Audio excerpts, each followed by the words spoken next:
Good evening. Welcome to the Diablo 3 podcast. We are online at diablo8gamers.com. I am your host, Flux, and joined tonight by Tyr. Hello. And a old-time, long-time returning guest, Xanth. Ahoy, hoy. Who said Season 2 was dead to him 3 weeks ago, and it has been proven correct since then. Still cold and in the ground. Yes, and as we said, you can't play Season 2 when it's dead to you until you have a Necromancer to play. So that'll obviously be a few more months until the expansion brings the Necromancer back, correct? Buzzing. Oh, but it's almost finished. Now's the time to get on the leaderboards. Yeah, of course. So is Season 2 dead to you, Tyr? No, actually, I think it usually ramps up for me when it's about to end. I get excited about finally being able to finish out, see where I land, and all that kind of stuff, which is usually not high at all, but still. And you've been hiding all your best tricks and your best gear, waiting for the last week to make a rush, so people couldn't steal your techniques. Yeah, right? I have been So you've got GR70. Yeah, in I your have been sights sandbagging it so hard. Yeah, me too. I've been sandbagging on the PTR. So we're going to talk about obviously Season 2 ending, Season 3 beginning pretty soon, and some other stuff in the the most recent PTR patch changes, although none of us have had much time to play, so it's probably going to be mostly looking at the red numbers in the patch notes and making complaints. Pretty much sums up the internet right there, right? Yay, complaining. We have no first-hand knowledge or experience with it, but we're ready to criticize it. Awesome. That's the way I like it. Yeah, welcome back to the Diablo too. Forums podcast. Exactly. And somewhere Jay Wilson's rolling over in his grave, and if not, Xanth's going to put in there, because he's also dead to Jay Wilson. And some stuff about seasonal exclusive items have become sort of a debate point, which I was surprised to hear people disliked, but, I'm often surprised why people dislike. I'm not sure how at this point on the internet. I'm surprised by that, but, And someone hit Paragon 1000 in Season 2. Was it either of you guys? No. No, definitely not. Have you hit Paragon 100 in Season 2? Yeah. Well, you're a tenth of the way there then, right? Mm-hmm. That's how experience works? Yeah, totally. Those numbers don't go up as you increase them at all. No, not at all. Yeah, I noticed when I wrote that news post, the next closest guy was at like 903, and then I looked at, I did a little experience calculator thing, and the experience you needed to go from 900 to 1,000 is the same as to go from 1 to 855. So. Okay, honestly, can this be anything but botting? Probably not. Yeah. Frankly, 900. Well, number 2 was the Gabinator guy, who's a fairly well-known streamer. So. Okay, yeah. I'm assuming that he's probably not botting too much, legit, or people would notice. He probably just has a lot of time to play.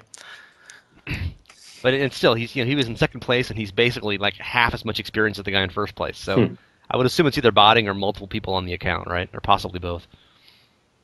It's a lot of time, is what it is. And that was like a week ago, so that was like in 5 weeks or something, which is a impressive tally. Right. Yeah, I'd be interested to know what the actual math works out to. Like if you did the math on what his average XP gain per hour is, and see how long he's been playing for, and if it's just literally nonstop since the beginning of the the season. Well, obviously you can gain a lot more experience when you get geared up and play higher levels and stuff. So sure. I looked at his account when I posted him. I put links to his profile, and he had a really good monk and demon hunter were his main characters. And the monk had all the XP gear on. Like he had Kane's set on, and a ruby in his helm, and the lyrics ring and other stuff like that, which seems almost pointless. I mean, you're getting 1,600 experience already on T6, and the other stuff just adds on to it. It's like you put a ruby in your hat, you're doing like 1,630. It doesn't like multiplicatively it. Right. Yeah. So it's not like it takes you to 2,000 or something, So it seems like that hardly makes a difference. Like it's like a 2% increase once you're counting what you already have. Right. But if you spend all your time doing GR50, in a party group, and it probably makes a pretty big difference over time. Yeah, I wonder what the difference in power level is between somebody at 900 versus somebody at 1,000. If that's actually going to give him a really substantial lead in terms of hitting leaderboards. Well, it's only 500 more main stat. I mean, not really. Right. I guess that was kind of my question I was getting into was, is there as much of a push for these kind of achievements? I mean, obviously hitting Paragon 1000 within that short duration is a good thing, but like, there's no achievement, there's no leaderboard for it. Is there as much of a need, I guess, in that regard to feel pressured to gain levels as quickly? I've not really felt any sort of pressure like I feel deficient by comparison by not. I mean, well, I guess I feel a little deficient by comparison by thinking about 1,000 compared to 200, but it doesn't seem to be that big of a discrepancy. That's true. I almost wonder, and I wonder what you guys think about this. If you remove the Paragon, influence on the leaderboards at the end of a season, if that would be a good thing. Maybe you have a system where Paragon continues to earn up to 1,000, but you can only take advantage of anything up to 500, say, for the leaderboards and doing greater rifts. I don't know. I mean, one people point out a lot in hardcore, especially, is how much your toughness goes up. Right. You get to 400 or 500. You get you max out you're adding 250 res all and a bunch of hit points and defense and stuff. Yeah. That really makes a difference in hardcore. I mean, that'll take you, I mean, obviously it depends on what your character is. That'll take you from like 13 to 18 million toughness on like a demon hunter or a range class, Right. And if you're, obviously you're much higher numbers than that when you're playing a melee class, but And I know this is kind of a tangent, but does the Paragon system still feel needed? Like it still always has felt kind of clunky to me with the slow allotment of points. And granted, it does ramp up a lot quicker now than when it was first rolled out. But I don't know. As I've been leveling and playing, on the PTR, and then both when Season 2 started, I just never felt like a sense of achievement or a sense of progression as this was happening. It was more like, in 100 levels, 200 levels, then I'll be able to max this out. But I don't know. It feels stunted in some regards. you mean once you've gotten your running speed to max, it feels useless. Right. Because that one is like, oh, please God, 10 more points. So slow. Yeah, I mean, like it's all this minor stuff. I feel like it still has a lot of potential that it could be branched out in some regard that would be more applicable to builds and complementing gear as opposed to just arbitrary stat allotment. Yeah, I think I agree with you that it would be cool to have some other functionality to it. Because right now it is a little bland. It's literally just hit the button, get 5 more main stat, and that's it.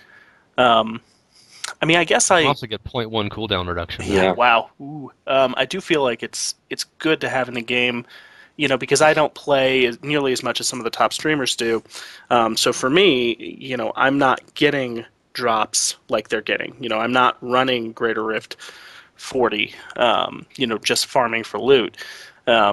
So while they get most of their upgrades and their player power through adding on additional items, upgrading to ancients, getting better stat allocated gear, that kind of stuff. Me, I'm down at 250 Paragon for the season. It is still kind of nice to know that I'm at least making some progress on something, even though I'm not getting that many drops, You guys are pretty softcore, dude. I'm over Paragon 400 for Season 2, so I'm more than both you put together. Easily, yeah. Get off my podcast. And I haven't played in a week and a half either. I've been doing PTR stuff and in real life, so it's pretty tragic. But To be fair, I did quit a while ago from the season. Well, you said the season was dead to you like a month ago, dude. Yeah, So, I know. and as it turned out, Blizzard agreed because the whole season's what? So Season 1 was 5 months and Season 2 was 7 weeks. Yeah, man, what a turnaround. Remember all those jokes we made about how they didn't know how long seasons were in Southern California because they don't have any weather there? Did you realize we were actually correct with all those jokes? They actually have no idea how long seasons last. Because really, in Southern California, summer is about 5 months long, and then you get about a month and a half of sort of autumn winter, and then you get a little bit of rain. So this is basically fall, and winter lasts about, 6 weeks when it rains once in a while, and then the drought starts up again. So obviously Season 3 will run for about 3 months, and then Season 4 will just go for eternity, because the drought will strike, and it will never be another change of season. I'm just not certain at this point that Blizzard knows what a calendar is. Because with I any of think we've known that for quite a few years. any of their games, it's like it's willy-nilly. It's way too fast, or it takes, a year and a half. It's crazy. I mean, that is something that's reflective of even the release of Diablo and how long we were waiting on that. So I guess we can't be too surprised in terms of a calendar. Yeah, they built that game, 2-3 times probably from scratch. Yeah, so speaking of release and time frames, we might as well jump to the first year anniversary of Reaper of Souls is coming up next. I believe it's Wednesday. It's the 25th. Mm-hmm. And I had forgotten the date roughly. I remembered it was in March at some point, late March. And I looked up, we had pictures from the anniversary party last year and stuff, which you did not attend, Xanth, because you don't love anyone at Blizzard. Yeah, that's pretty much the truth. I believe a ticket was available for you, and you chose not to attend because you said you thought Jay Wilson might be there, right? That was the reason you didn't want to go. There's a lot of bad blood. Said a lot of bad things, and I just I didn't want to get in a fight. Exactly, and he actually was there. Someone reported seeing him, as I recall. And so I put a news post up this afternoon, basically hoping to cannibalize some interesting ideas from the community about what we could talk about the first year of Reaper of Souls. And every comment thus far is talking about how much Diablo 3 vanilla sucked.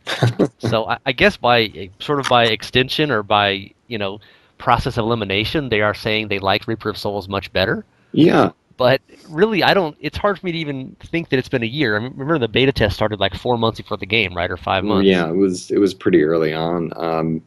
And it was the entire game. So it's like we've been playing it for like 18 months already. Right. And then they had the whole Diablo 3 version 2 thing that sort of rebooted all the loot in Diablo 3 and lots of other stuff, and that was like 2 months before release. Right. So even people who weren't in the expansion, it was almost like a mini expansion had started then, So I have no sense of it being a year. It just seems like a more gradual thing. But you were just saying, Xanth, what feels different to you from the first year? Well, it seems to be moving in a good direction. I think we look at what happened with Diablo 3 vanilla, and it wasn't in a great spot, and even when they were bringing in new things, they were sometimes even complicating it even further to make it worse. You look at what Reaper of Souls did, and we bring in a new class, we change up some dynamics, we have seasons, we get rid of the auction house, and everything is kind of running in a nice spot. I mean, I think we can point to certain classes and say they're not performing nearly as well or anything like that, but Witch Doctor. Yeah. Witch Doctor. I'm sorry, speaking of my throat. That's what I was thinking. I wasn't going to be as subtle, but I have a cough. If only there was someone who could cure it. Oh, right, the Witch Doctor can't cure anything. Sorry, go ahead. But I mean, I think we're moving in a good spot, and I don't think the brevity of last season is necessarily an indicator of future seasons, but quicker seasons, new class.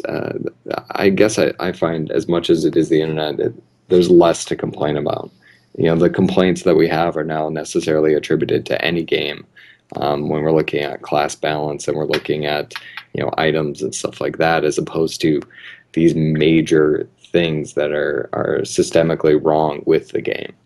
Yeah, that something has gone right with an expansion when the response to it reaching its year point is people complaining about how it was before the expansion. The complaint just shifts back to the last point where people were unhappy. Yeah. So any other year one thoughts for you, Tyr? Just that. I mean, does it seem like a year to you? Were you in the beta of Reaper of Souls? When did you first get into it? I was in the beta, yeah. I want to say I got in maybe 2 months before it launched. And I tried not to play as much of it. I was in the D3 vanilla beta and played up to the Skeleton King about 1 billion times, which I continue to do for Ring of Royal Grandeur. But yeah, I was in it. I enjoyed it for a little bit, and I just let the game come out. Yeah, I mean, I think he's completely right. The game is in a much better place than it ever has been, and we should just be happy that things are going in the right, at the right clip in the right direction. I do think it's kind of a shame that we're not getting more hubbub about the 1 year anniversary. Maybe they'll ramp this up. I don't know, but for an expansion that did so much for the game, it kind of is getting a little bit less time and attention, and it's like, oh, here's a XP and gold bonus, go nuts. Yeah, I'm assuming we'll have some kind of a bonus this week, one of those community buff and get double goblins or whatever. Of course, we had that on the PTR for a month, so it doesn't seem like that new a thing, When you're getting a 2,000% legendary drop bonus on the PTR, it's like I was gonna say some little tiny bonus on live is like. I think they should turn the 2,000% legendary drop bonus on for 5 minutes on the weekend. You get to do one rift, right? Yeah, just blitz as hard as you can. Go nuts.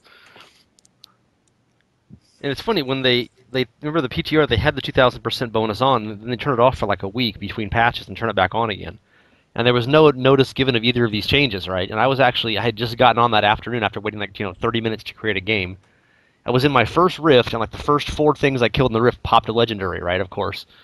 And then I was all of a sudden I'm like I opened up 2 chests in a row and got blue items, and I'm like, okay, this is nice. I've been totally out of blue materials for a month, right? But these are always supposed to be legendary. And I looked and I noticed the community buff icon was gone.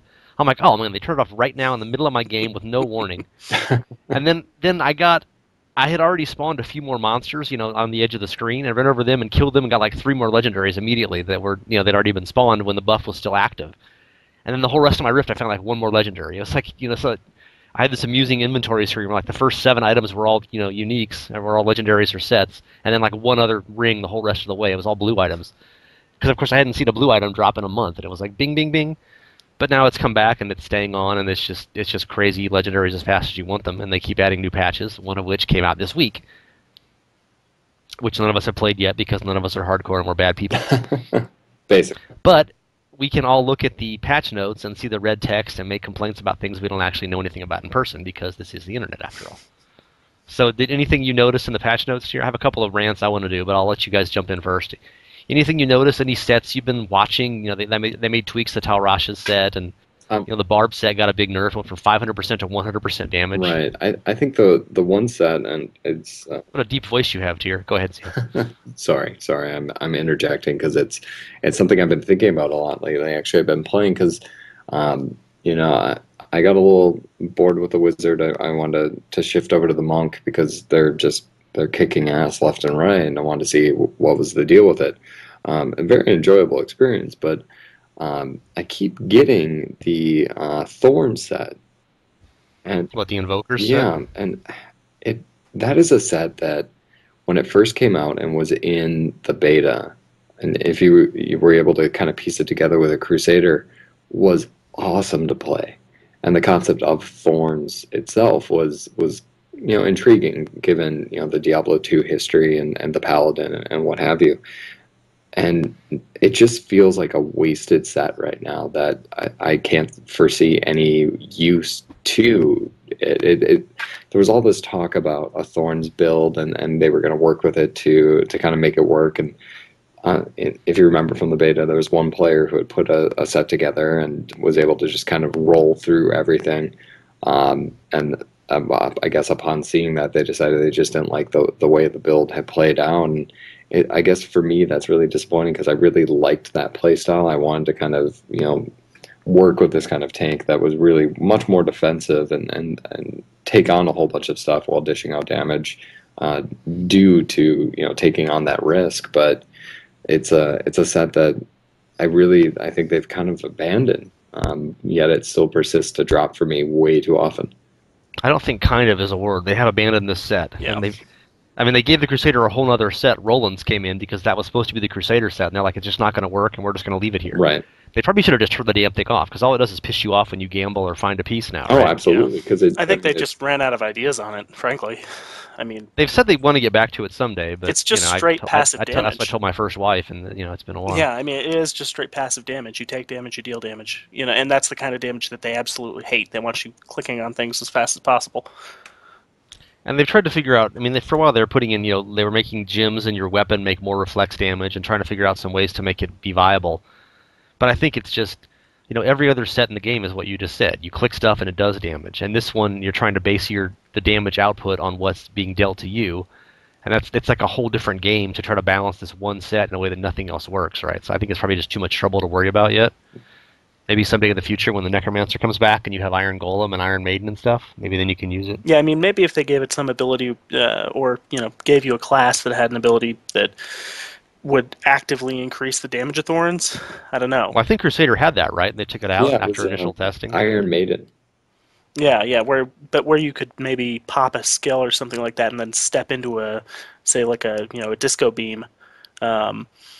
And make that a little more active and a little more player-friendly than just, get as many ads around you as you can and just let them kill themselves. Yeah, I'm not sure how our new PTR patch conversation turned to Thorns of the Invoker, but we should talk about Helltooth set for a while, the other useless abandoned set, which someday I guess the Wizard and Witch Doctor will have something helping there. But again, you almost wish they would just turn it off. I mean, like you're playing a witch doctor, and every other green item is just completely useless because the set has been abandoned. Well, Maybe someday it'll come back. and that leads to frustration, like when you're trying to gamble, and and that's the one that you just keep getting, and it has no use for you. Well, as we often point out, if you can't get screwed by RNG, it's not a Diablo game, It's true. right? That's very true. So, any patch note thoughts you had, Tier? I mean, it's a heck of a lot of bug fixes for one. None of them that are very much all that entertaining. It looks like this is their numbers pass, their first numbers pass. The last PTR patch that they put in was, here's a whole bunch of new items and all kinds of new effects and abilities, and we're adding things to different sets and removing things from this, and so that was their ability pass and their kind of game design changes. And now they've seen how people are using the equipment, with its current abilities, and they're just adjusting the numbers up and down to make them work. I mean, there are a couple fun little things. The damage for Firebirds. The meteor is now like an actual meteor that you'd get, ruin it all, which is kind of neat. When you die, their failsafe passive. For I think it's now the two. So have you played the wizard? I mean, because the whole initial point with the Firebird, sorry, not Firebirds, with the Talrashas was the one where it was all button mashing chaos, and then you got Mega Meteor. And they've tweaked how that works a few times. Have you tried that out? Do you know what's changed with that? Yeah, I actually did play a little bit of the Talrash's set, and in fact, I played it on live on season 2 up through probably Paragon 100 or so, because it was just the first thing that I found. So it was kind of a good way to go and find some of those Firebirds pieces. I mean, I actually kind of think it's going in the right direction. I'm not sure it's quite there yet. I mean, there is no wizard set right now that matches up to Firebirds, but they're working on Delceras and they're working on Talrashas, and I think Talrashas surprisingly has got a better shot at it than we would have thought going in. Everybody had kind of written it off as a garbage set, and it looks like it's probably going to end up being at least fun to play, if not totally viable at the top level. You mentioned a minute ago that you were playing the Monks, Anth, and I thought you were going to go into the whole Thousand Storms set, which they keep buffing and keep trying to fix, and I'm not sure if they have yet. We have a guy who's writing an article for the site, and he's written a thing on our Monk forum, like 7 updates now. Before the PTR even started, he wrote a big thing about what's wrong with that set and how it should be fixed. And I was gonna put it on the main page, and like the next day, the patch notes came out, and he had massive changes. So he updated his thing, and then the next day, before I could main page, another patch came out. This has happened like 6 times now. So he's got this forum thread where he's made like 6 updates about, okay, here's the new changes, here's why they still aren't any good. And I just sent him an email tonight saying, so do you want to run through this all again? At some point we'll do a retrospective of all the different stages of this set. And the new one now, the damage buff you get for like 6 seconds, it's a damage buff to your dashing strike for like 6 seconds after you use a spender. There's a generator, I forget, one of the two. But it's now 12,500% damage buff to your dashing strike for 6 seconds. And it was like 7,000 or 8,000 the last patch. Is this the Reinhardt skill? What are they doing with this? I think I've read some complaints about the Monk when it comes to this set, and it's really, I think some complaints. Yeah, that's true. Some, I think some meaning all the complaints. Yeah. I think it comes down to what they're trying to do and the skill that they're trying to do it with, which is dashing strike. In this ideal world, like it's the Monk is the quick fighter, and they could zip around. And what you've done is you've taken a mobility skill, like a teleport or a spirit walk, and you're trying to use it in this offensive manner, which I think it just doesn't feel right as you're trying to zip around and with the the charges and all the iterations the skill has seen, and it just doesn't feel right by comparison to the other skills that you have, especially with Exploding Palm. And you look at the decoys that you can get with I can't think of the Monkey Garb, but I believe it is Mystic Ally. Is the skill anyway. Yeah. And there's boots that give you 2 of those now. Right. Well, I was thinking of the exploding decoy off of the Shunriko, I think. Yeah, and there's another one that makes your allies cast the same thing as you, so they can all drop bells or pillars, as the case may be. Right. So you're trying to make a set that it's based around a skill that doesn't necessarily scream offensive, compared to the other two sets, which are a little more offensive oriented, and that it doesn't feel right. And like I said, it's akin to trying to make teleport for a wizard a damage dealer, as opposed to kind of a get out of trouble skill. So wait, you're telling me you don't want to play a Reeker Monk?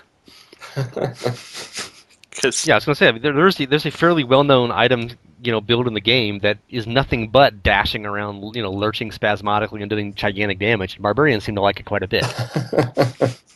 And we should mention, if people haven't read the notes, the 4-piece bonus for the Thousand Storms set takes the dashing strike. It refunds a charge, but it costs you spirit to use it. So basically, you can spend spirit to do multiple dashing strikes instead of it always being on a little proc counter as it is now, where you can never do more than 2 or 3 in a row. Right. And so in theory, you could do like 5 or 6 or 8 of them if you had a bunch of spirit really quickly, and and resource but then you're just sort of ping-ponging back and forth, which feels weird unless you're a barbarian, right? Right. Well, you could do that kind of build even before this patch. There's the one fist that will refund a charge for dashing strike when you hit an enemy that's 25 yards away, I think it is, or something to that effect. But you didn't get a titanic damage buff, no, which you do now. You didn't, but you could buff up your lightning damage and stuff like that, so you were able to do a decent amount. But the playstyle of just zipping back and forth like that within the range is so, I don't know, I'm not epileptic, but I could maybe be prone to seizures based off of it. So you're saying barbarians are epileptic? Is that your main point here? I don't want to generalize like it, but I would say yes. You've seen them in the clan, you know how they are. Yeah.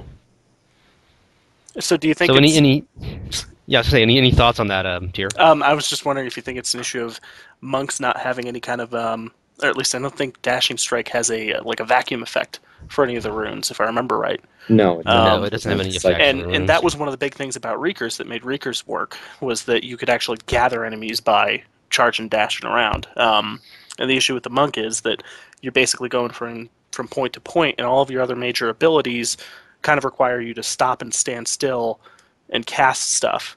So it kind of feels odd. It's this weird, disjointed, move then wait kind of gameplay. And if that's going to be the main damage of the set, you're going to have to be doing it basically all the time. Right. So, stopping is going to lower your damage output. It's going to make things not work, Well, I think the whole thing is also systemic, from the monk being, while it's an offensive character, has a lot of defensive skills. And there is kind of a disparity in terms of the offensive skills that you have to choose from compared to other classes. So what they've effectively tried to do is take a mobility skill and make it offensive, so the monk would then have more options, but it just feels lackluster.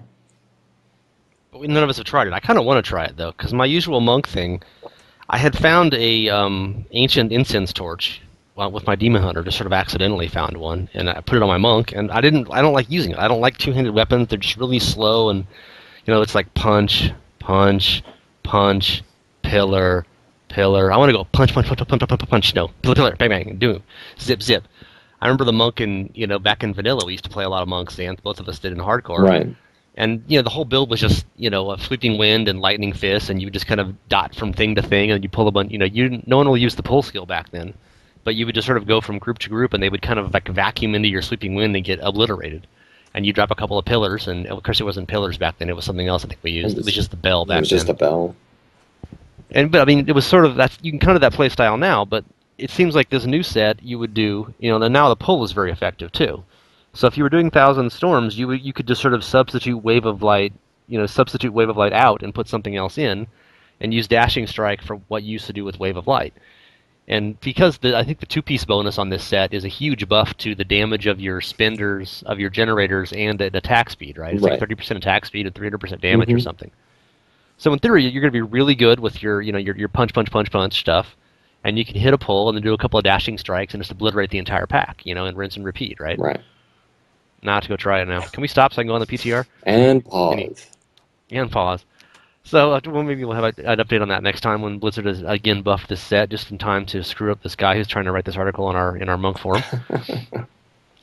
So I had a couple of I'll go briefly on I had a couple of complaints about the whole Demon Hunter thing. The main change people noticed immediately in the patch notes was the Abzad ring, the Obsidian Ring of the Zodiac, and somebody in comments called it the ORITZ or something. I'm like, what is this? The David Ortiz ring?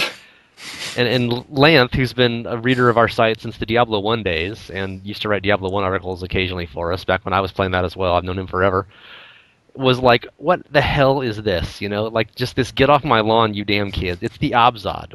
I was Abzadding in 1996. You were itching a daddy's pants when I was Abzadding, you know, that kind of thing. So it's called the Abzad. It stands for Obsidian Ring of the Zodiac. And the whole weird part in Diablo 3, of course, is they brought back this item, which was just a magical item in Diablo 1. Obsidian just added resistance, and Zodiac added plus to all attributes. And they tried to do that in Diablo 3, but of course every item in Diablo 3 adds, you know, Obsidian adds resistance and plus to all attributes, except of course you only care about one attribute anymore. So it just didn't translate. So they still have the name of this thing, and now it is a totally different function, but they gave it this new legendary power on the PTR, where it cut 1 second off your cooldowns every time you used a skill, and that was grotesquely overpowered in some builds. And so they kind of nerfed it to make it work less effectively with channeled skills. So people were using it with like Whirlwind, and it would just, you know, every 1/10 of a second in Whirlwind, it would take a second off your cooldowns, and it was like you could just sort of spin in a circle and keep all your cooldown skills up permanently. And so they've kind of cut that a little, but it's still pretty effective apparently. If you actually hit stuff, is when it procs. You can't just like, you know, do things in place. And my complaint about the Demon Hunter is not that ring specifically, but because they did essentially the same thing to the Natalia's set, where it had a huge cooldown reduction for your Rain of Vengeance when you used your channeling skills, which sort of inadvertently, I think, made Rapid Fire and Strafe almost useful for once. The only time since the game has launched either skill was useful, except when you're like level 11 and first hit Rapid Fire when it's awesome, which I've done way too many times with Demon Hunters in my career, which are literally like 20 times, but it's awesome then, but then eventually it's just no good because you have to be stationary using it, and you can't, you know, it's not AoE, so it just doesn't ever work. But it seemed like, so finally Natalia's set was giving a benefit, mainly it was with Strafe, was good, because the cooldown reduction on Rain of Vengeance was incredibly fast when you were using these channeled skills. It was initially about 3 seconds. You could take your 30-second cooldown off in about 3 seconds with Strafe.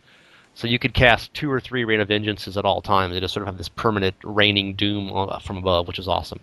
And that got a little bit nerfed, and now it's gotten additionally nerfed, but just for the channeling skills. So if you were doing it, if you were using Rapid Fire or Cluster Arrow or whatever to eat the cooldown up, those work exactly the same. It's only the channeling skills that have been ruined with it, as far as I understand the patch notes, because I haven't played it, because that would just lay on my criticism, right? Well, it's so your first hit with each cast of a resource spending attack. Yeah, as opposed to just channeling the same thing for, you know, indefinitely. So it works great. It works better if you're using other, you know, single discrete skills, but it sucks with this, with the one I actually wanted it to use with. And of course, the stupid new set, the unlimited SOSs or whatever it's called, unholy assholes. I forget. It's got a UE in it somewhere. It only works with Multishot for some inexplicable reason, and I've been complaining all along it should work with Strafe and Rapid Fire and maybe even Impale, although nothing would ever make Impale viable, but, you know, let's just pretend, right? I was trying to think what would make Impale viable. Like, what if you shot like 5 Impales at a time, but then it's like Cluster Arrow, so what's the point? If it just never stopped going, went through walls and hit like things on the opposite side of the Greater Rift. But, so of course, that works with Multishot only, and does not work with any other skills. And of course, this change to Rain of Vengeance makes Multishot work really well with Rain of Vengeance, and Multishot also works really well with Marauder's set. Not as good as Cluster, but still pretty good. So now we have a brand new set that's entirely built for one skill, which already works really well with 2 other sets, and all these other Demon Hunter skills that don't work with anything and probably never will, because, as we know, Blizzard hates Demon Hunter. I think Blizzard just loves Multishot. I think they had the whole thing at BlizzCon. They said, you know, Kevin Martins is one of their developers, and he always wanted Multishot to work with a thing. And when they started making this Unhallowed Essences set, you know, 8, 10, 12 years ago, given how they pace these things out, right? Long ago, that was when the original version of Marauder 6 set was, and that was with Sentry, and that you really had you could use Multishot with it, but it was just the Sentry shooting stuff. And since then, they've had changes to Marauders, so it now works with Multishot pretty well. Not as well as Cluster, but whatever. And now Natalia's versus Multishot, so the cachet of a whole Multishot set has been kind of diluted by other sets working with this skill also. And yet there are other skills that could work with it and will not, and will never work with anything because Blizzard hates Demon Hunters. So there's my my balanced and fair critique of the Demon Hunter set changes, which will probably all be invalidated in 3 days when the next patch notes comes out. Any other patch comments you guys want to do, or do you want to talk me down off my Demon Hunter ledge? Come back to us. Yeah, it's okay. You don't have to jump. Yeah, I don't play a Demon Hunter, so I'll take it. You don't deserve a Demon Hunter, Xanth. Yeah, you might. That's fair. You would just die, and what fun would that be? Yeah, that's true. I don't have any room in my Hall of Heroes anymore, so. Yeah, well, my Hall of Heroes is pretty much the Demon Hunter Hall, so there we go.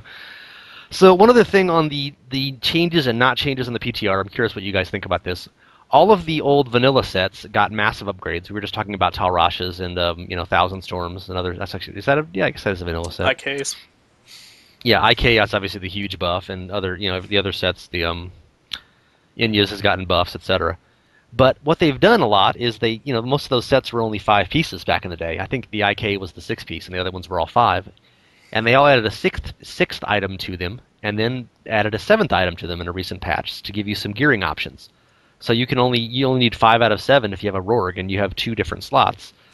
And a lot of these items have, a lot of these old sets have different slots. There's weapons and belts and amulets and rings and stuff like that. So they're much more variable in what you can do.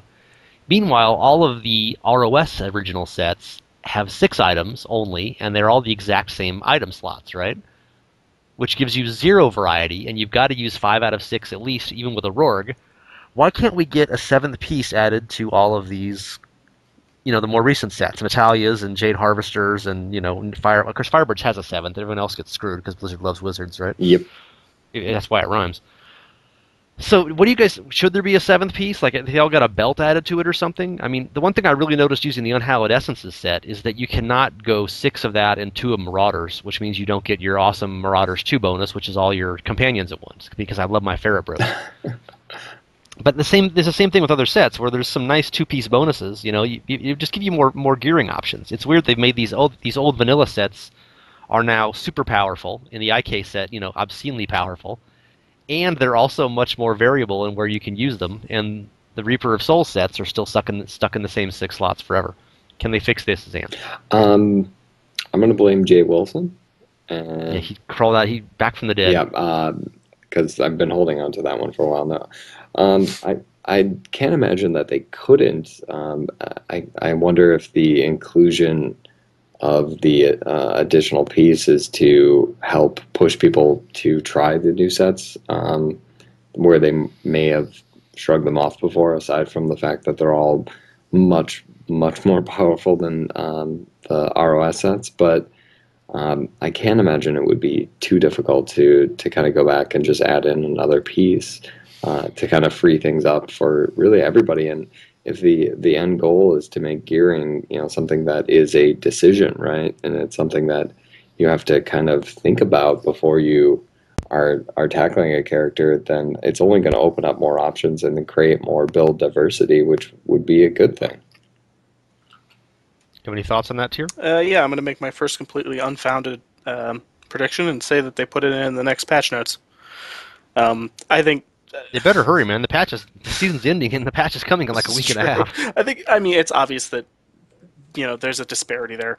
I mean, come on, like Blizzard, apart from other gaming companies that shall go unnamed, actually can count. They can count higher than 3. They can count all the way up to 6 or 7. Last I checked. I mean, so it's going to happen.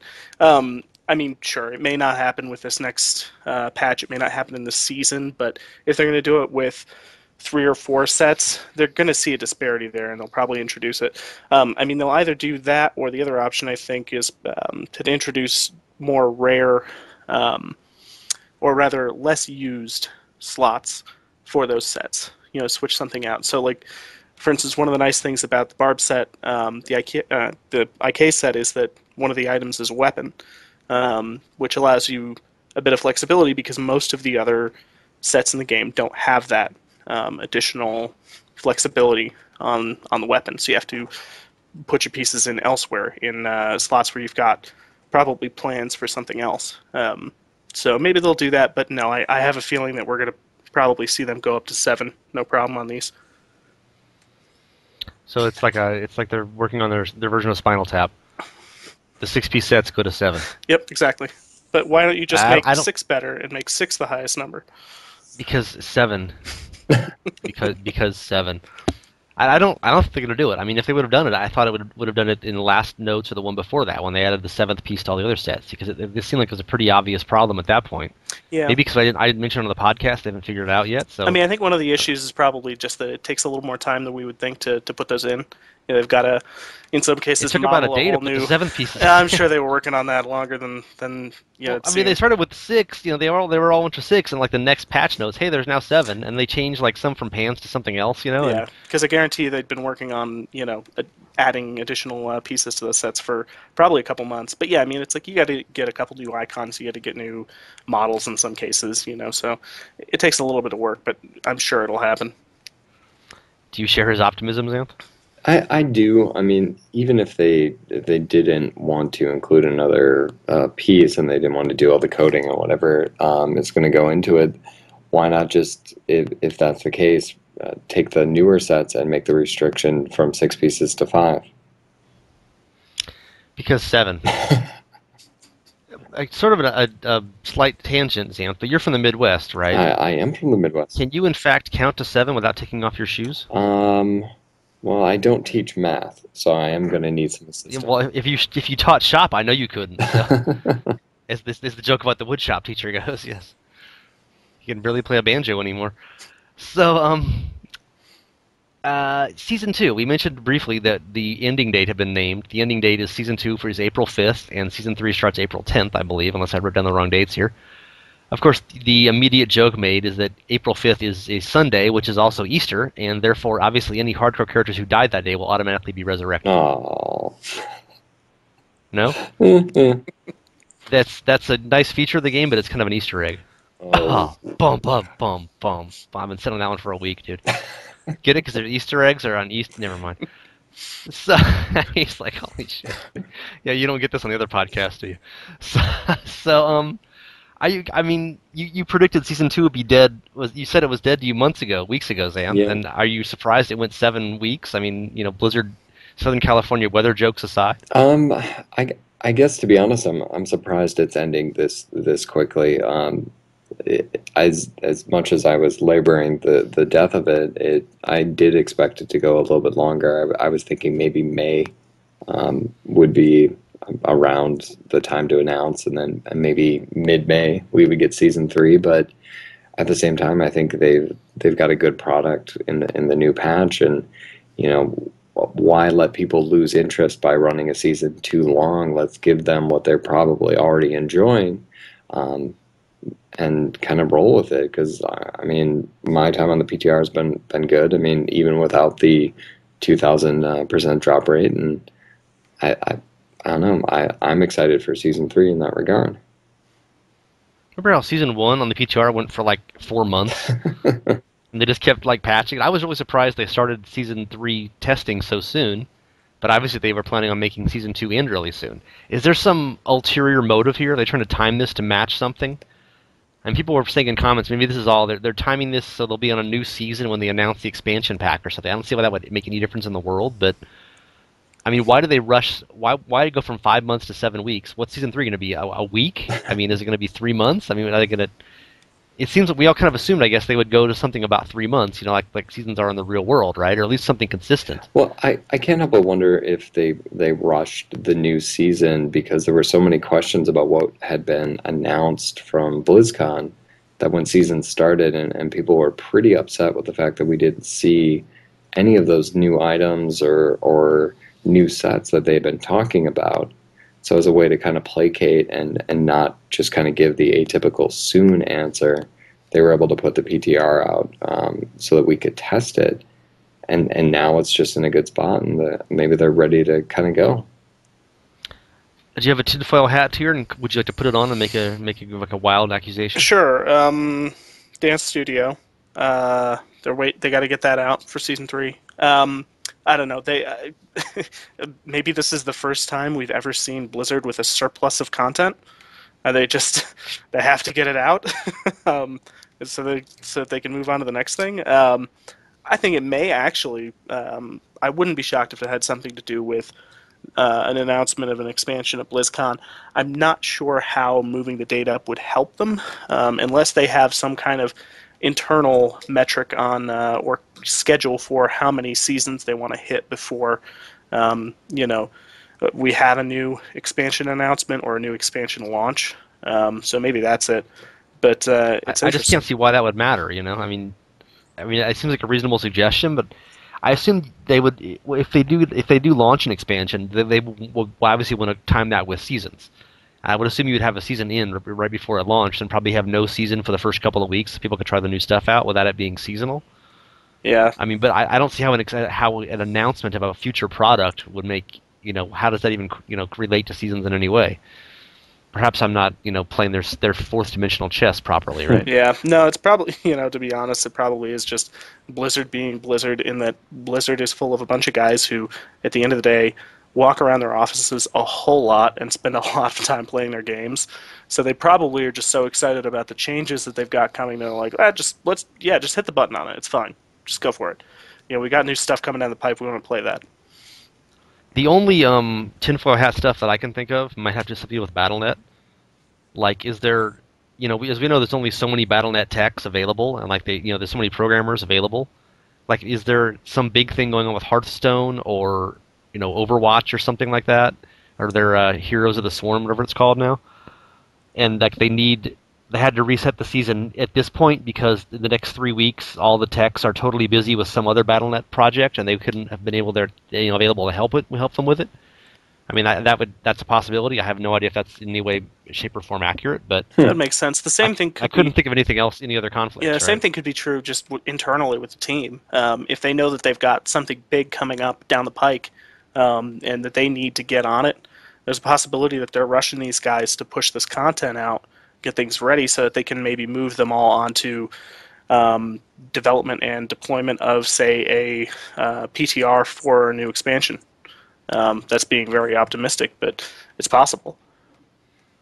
It could be. I'm also kind of surprised they didn't time the season to match with the anniversary, right? That would have seemed a logical thing to have the season ending like today, and then the new season would start on the anniversary with some huge anniversary buff. That would have been a nice timing, but perhaps they've all forgotten the anniversary, just like most of the fans appear to have done so. Speaking of forgotten anniversaries, when I was looking at our old posts to see what they did for the anniversary of Diablo 3. And I had totally forgotten that's when they doubled the legendaries. They had a community buff for a week or whatever with double legendary drops. Yeah, you're right. Yeah. And due to popular demand, they made that permanent. At least they claimed popular demand.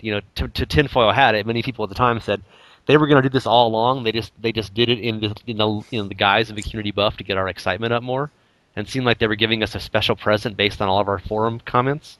When actually they were just manipulating us cruelly and casually, the way I do with this podcast.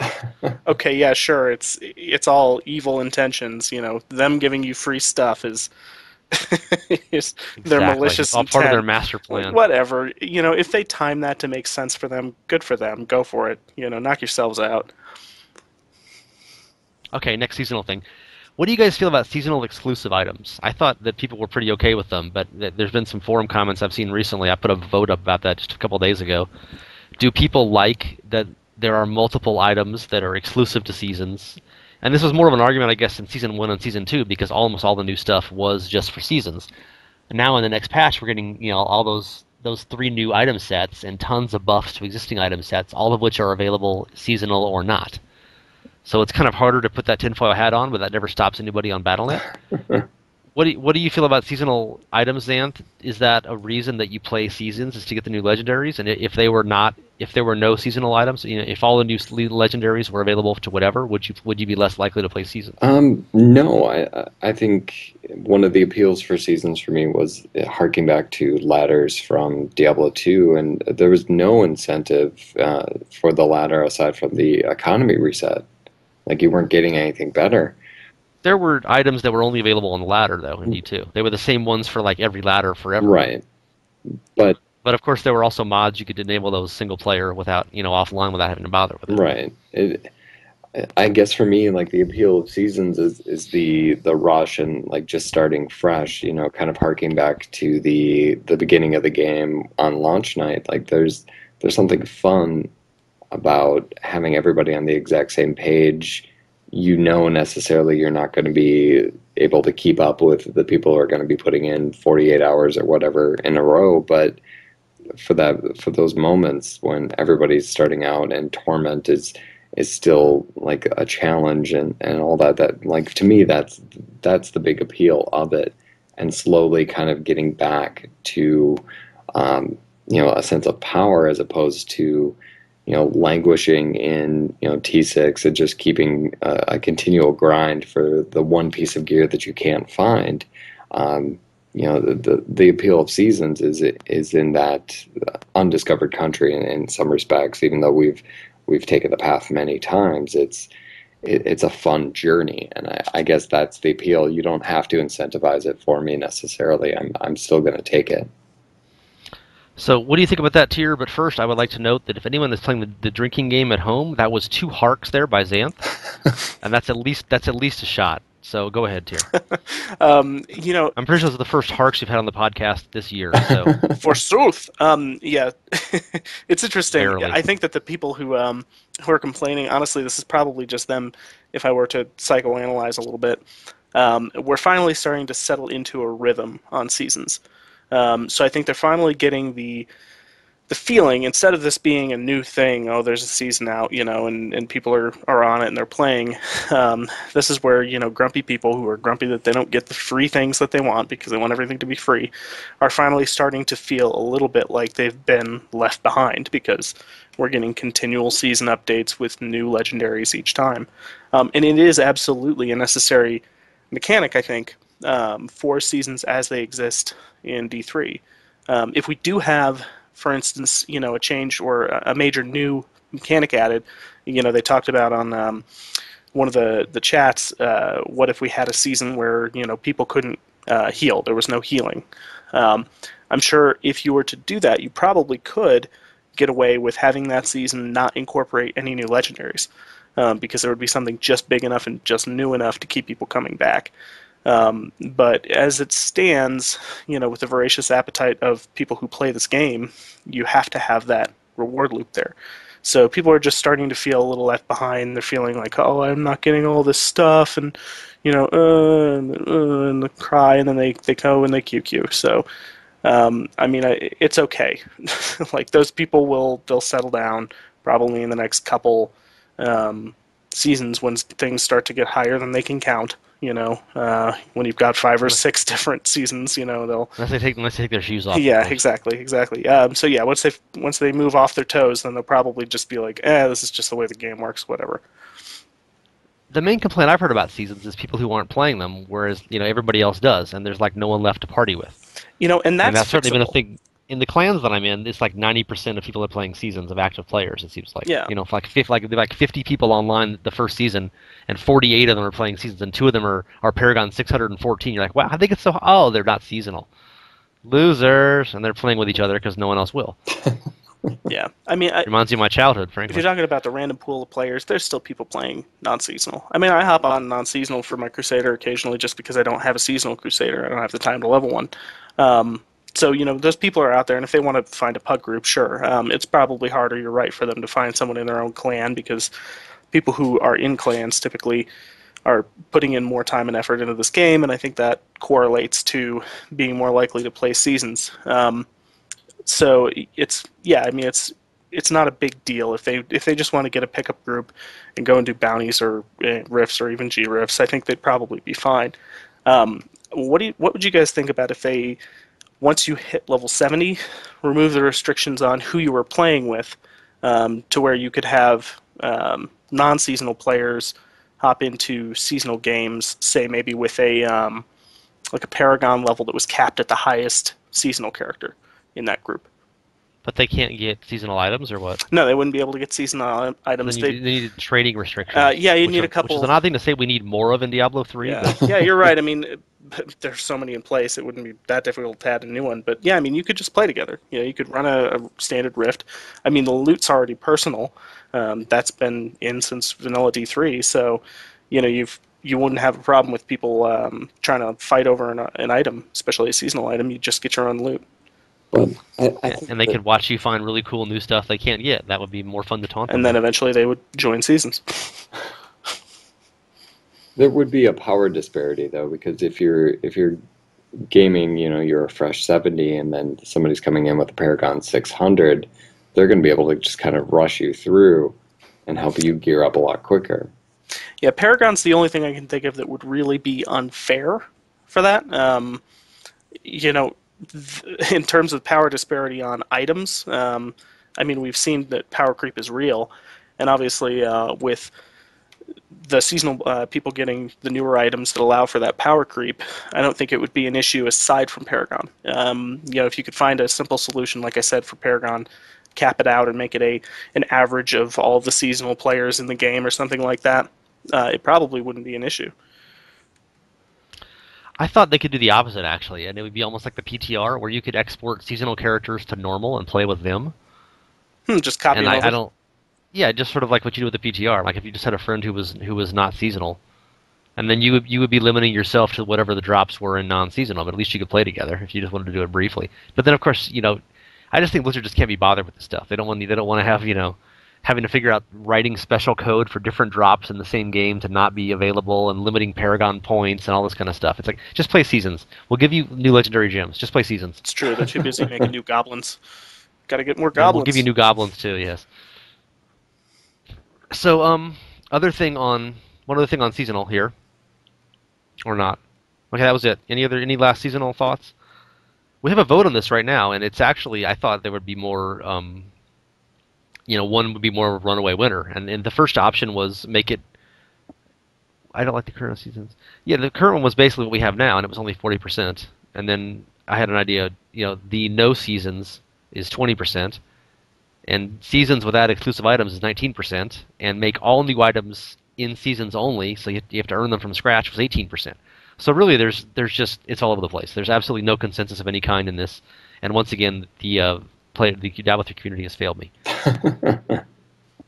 Failed me again. No consensus. So, two other quick things here. Greater Rift clear screen. I haven't actually seen this in person because I haven't had a chance to play, but you guys probably saw the screenshots of it. I posted a couple of those. And it's this giant full screen pop up, and it shows you how fast your Greater Rift was. And Wyatt made a post explaining a little bit about that, saying it's really the same thing that you get now from when you go back to town and click on Auric. It's a full screen pop up instead of a little text box. But the iteration currently is like this giant billboard with nothing on it. I expect to be a number like, call this number to place ad here. It seems like in the corner. And there were millions of player suggestions of putting more detail on it. Put how many pylons we got, put how many monsters we killed, put that kind of stuff.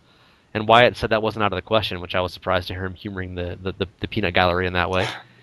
Have you seen this new picture? Do you think it looks cool? Do you think that was a needed feature? I mean, it's the whole thing Blizzard keeps saying where they want to give more sort of recognition of your accomplishments while you're playing the game instead of a tiny little text box and little numbers on the bottom left saying how much experience you got. They want to show it in giant numbers because bigger numbers are more impressive. Yeah, it's neat looking for sure. And it is super empty. I mean, the thing is desolate right now. Yeah, it's neat looking, and I do think it's a good idea. I think it only pops. Correct me if I'm wrong. If you hit a higher greater rift or a faster clear of the same level rift than you had previously. Is that right? I haven't. Well, you've played as much PTR as I have, dude. So I mean, based on what I've seen, I think it's like, yeah. I don't think you get it every single time. You only get it when you set a new high, yeah, which happens obviously a lot on the record. PTR at the moment. So you probably won't see it that often in the live patch. Yeah. I wonder if they eventually want to make this, because if you do start to implement and put more effort into it, where you're adding additional counters on things, oh well, these were the pylons that you got. This was how fast it took you to spawn the Rift Guardian. This is how fast you killed him, etc., etc. That's probably the kind of thing where we might see it shifted to a clear screen for every Rift, regardless of whether you're hitting a new record or not. I think, and this is just my own personal preference, if you're going to add something, you've got an extra little box off to the right on the bottom there. Make that a list of the legendaries that you've got after clearing. You probably only get max, say, maybe 4 or 5 at a really high grade or rift level, so you wouldn't have an endless scroll bar on that thing, and just have it automatically identify all of your legendaries, so you can just see, oh hey, I got this on that run. That looks nice, great. Maybe put a little star next to ancients or something like that. Or perhaps a box around them. Any thoughts on that for you, Xanth? Or do you not care about that thing? I guess It makes you unhappy. It's not a big deal to me. It's one more screen. I'll probably just quickly rush through as I'm trying to move on to the next rift or whatever it happens to be. I mean, it's a nice inclusion, but it is a little empty at the moment, and I'd like to see maybe a little more data. But in the end, it's new right now, but eventually it's going to fall into the one more thing I have to click through. What if it had more rainbows on it? Well, I mean, and sparkles. I didn't think about it that way. I would like that. What if they were sparkling rainbows? Yeah, if there's an Easter egg that you click on, it takes you to the cow level. Yeah, obviously it needs to show up, and then each number could appear like kind of that stamped-in visual that you see in some games, and it would be stamped in with like a little rainbow sparkle each time. It would be like just kind of flowing across the whole screen. I'm moving my hands in this orchestra conductor fashion. So try and imagine that at home. The sparkles sort of flow across it, and you can say, ooh, sparkles. It's like that little trailing sparkle thing at the end of the Disney logo. You see the little castle. Yeah, exactly like that. Or like the old "the more do you know" kind of thing you see on those PSAs, like a little rainbow across it, like that kind of. And your numbers could appear then. You could ooh, sparkles. Maybe if you don't click it off in 10 seconds, you get like a bonus blood shard. That can reward you to watch it. So, other thing, ancient weapons. That became a big debate topic a couple of weeks ago on the podcast, and I put up a vote, and there was much dissent on this. How do you guys feel ancient weapons work? I mean, as it is, people now sort of regard them almost like a socket used to be in weapons, where forever we had the thing where if you didn't get a socket in your weapon, it was garbage, and no matter what the other stats were. And so eventually Blizzard put in enchanting, and then they put in the gift of Ramalandi, so you could add sockets to weapons. And now we kind of have the same thing with ancient weapons, where if you don't find an ancient weapon, it's garbage, and even if you don't get a good roll in it, you can't use it. You have to use something else for your character, for your class and your build. Should we find higher percentages of weapons that have ancient as compared to other items? Should there be a gift of Ramalandi type thing to ancientize weapons? Should you be able to gamble? One suggestion that's a little bit simpler is just make you be able to gamble specific weapon types, which you cannot do now. That way it wouldn't be so incredibly punitive to try to keep gambling, try to get an axe or whatever when you never know what you're going to get. Do you guys think ancient weapons are a problem, and do you have ideas for fixes? What do you think, Tyr? I do think they're a problem. I think that in Diablo, you can find problems pretty easily by looking at any time that you have a slot that has not been replaced in a very long time. If it's not best in slot, you have a problem. They are really tough to find something that's not, as you say, comparatively in the metagame, garbage. So yeah, I do think that something needs to be done. Even if it's just reducing the blood card cost on them, I think that would be a huge bonus. Just drop them down to 25, make it so that you can roll a bunch of weapons. That would help. I do think that it would be smart to have those weapon types broken out, especially if they leave the cost the way it is. That would be great. So yeah, there are some solutions, but I do think it's an issue. I mean, I've been using on my wizard. I think I found probably in season 2. I found I think it's an ancient wildwood. Thing's been on my character probably since day 3 of the season, and it's not going to be replaced anytime soon because I'm not going to find anything that's ancient. And have you found other items that if you could have turned them into ancients, it would have been better, or you just can't find? Does that have a particular legendary appeal to your build? No. Or is it just the best number? It is literally just the best number. And wizards, I don't feel like have a whole lot of options for weapon. Especially if you're running Firebirds, you want that Serpent Sparker pretty much. So, I mean, there are a couple of things. So if you found like 7 Serpent Sparkers, but none of them are ancient? I have found none. I have found 0. So that's the problem. And yeah, sure, if I found one and I could keep it around and then ancientize it later, that'd be great. Ramalodnes is probably the right rarity level for an item with that kind of power. So I wouldn't mind if they introduced something like that. That would be good.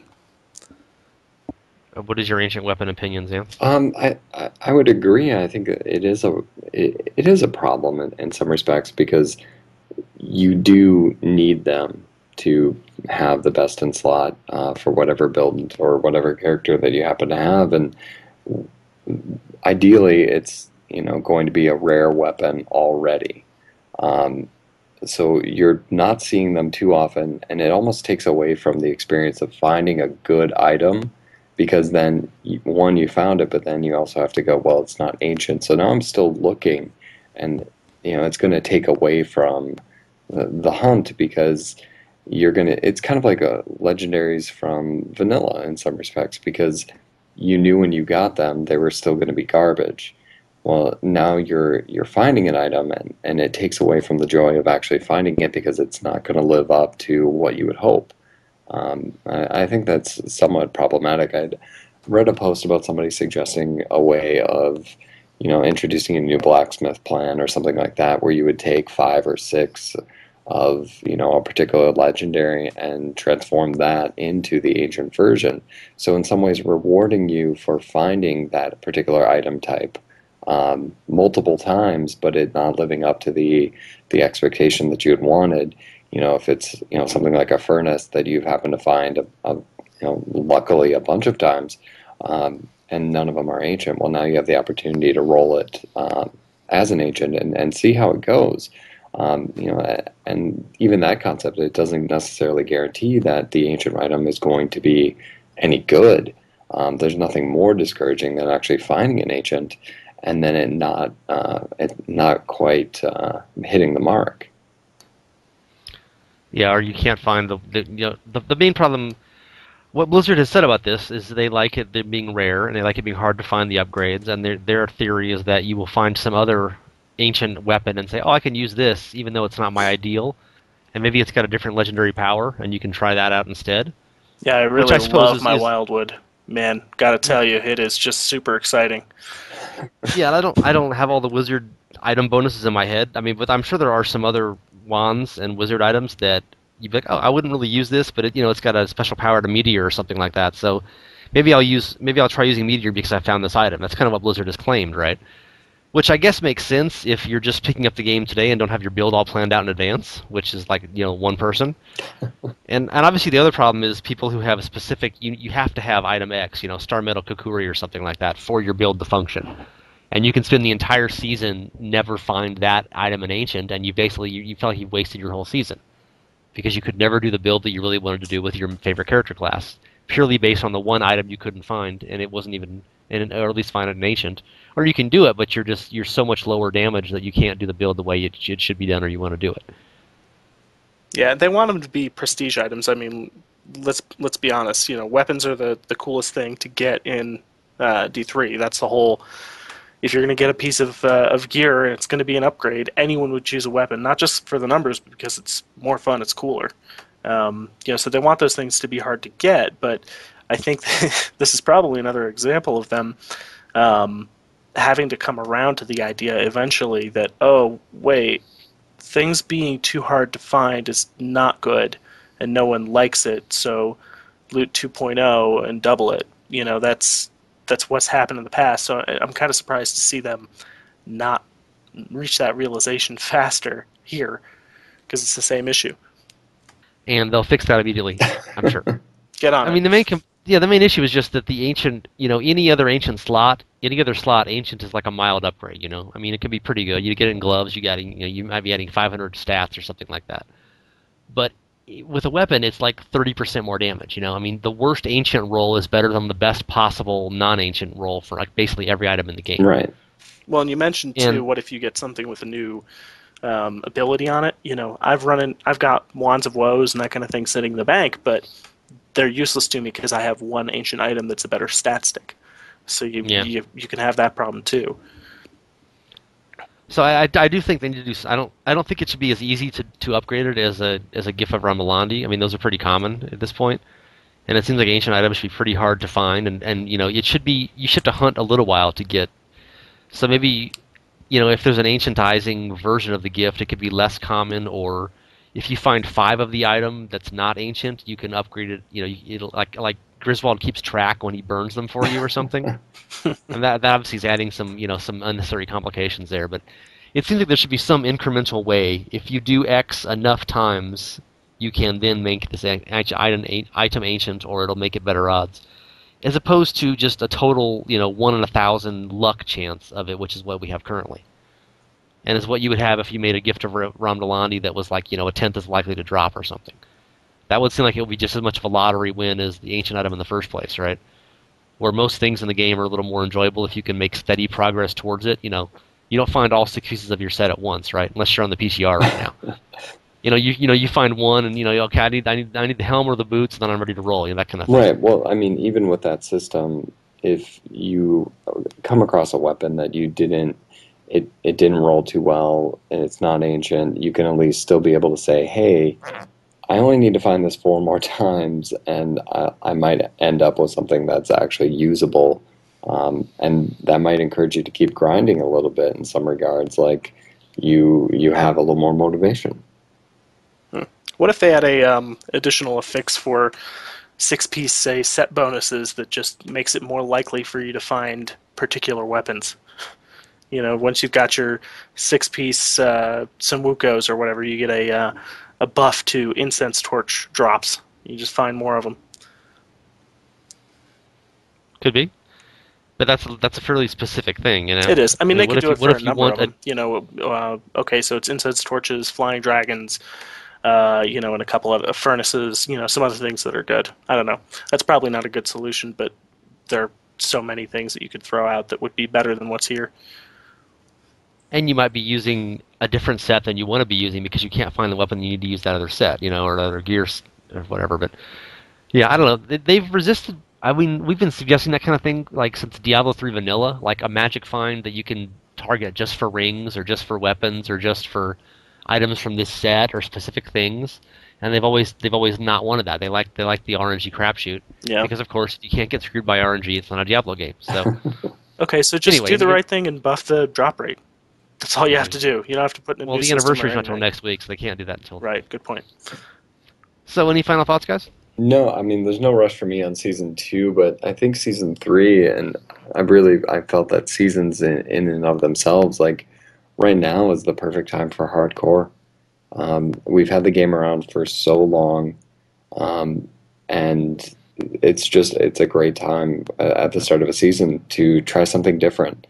There's very little penalty. Every class has a save death mechanic, and it's a better, more enjoyable playstyle. And you disagree, Tyr? No, I don't. But I do want to ask Xanth, what do you think the odds are that season 3 drops and the PTR goes up for season 4, and you just play the PTR for season 4?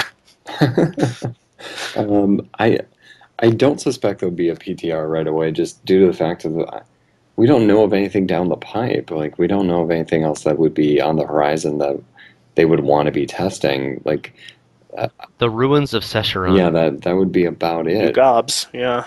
Ugobs, what was it, Rat Kings? Something like that? Right, yeah, the Rat King. Well, he's in there now in the PTR. You can find him as a regular Guardian. He's in the random mix. But, I mean, aside from that, there really isn't that much out there. But I would find myself in the same quandary that I would end up getting sucked into the PTR more than the season. So hopefully that's not the case. I kind of wonder if this is going to be a problem for them going forward, that the PTRs will be, stealing the actual season's thunder every time they release one. Because that definitely happened, I think, for season 2. People were so excited for it, everyone was jazzed, and then the PTR dropped for season 3, and everyone's like, "Well, I'm done." Well, that's what Sam said anyway. Yeah. Maybe that's why this season a little bit shorter. Yeah, I think that maybe we won't. This season will go longer, given how much new stuff is in this one, with 3 whole new item sets, which is obviously not purely seasonal, but. It just seems like they've given us a lot of content in this one. They don't need to rush out the next patch quite as soon. Maybe they're going to focus their attentions on getting the expansion pack ready to announce, that kind of thing. Yeah, it's possible. I mean, maybe they just changed the timing up a little bit. Don't release the PTR. What was it, like 3 weeks into a season? Yeah, pretty much 2 weeks. Well, Xanth would know. He's the one who declared he buried it and wrote the tombstone out. So it was about 3 weeks. Yeah. Okay, so that's our final thing. We've gone to our allotted time and perhaps a little more so. Thanks for your time, guys. You've been listening to the Diablo 3 podcast. We are online at diablo8gamers.com. And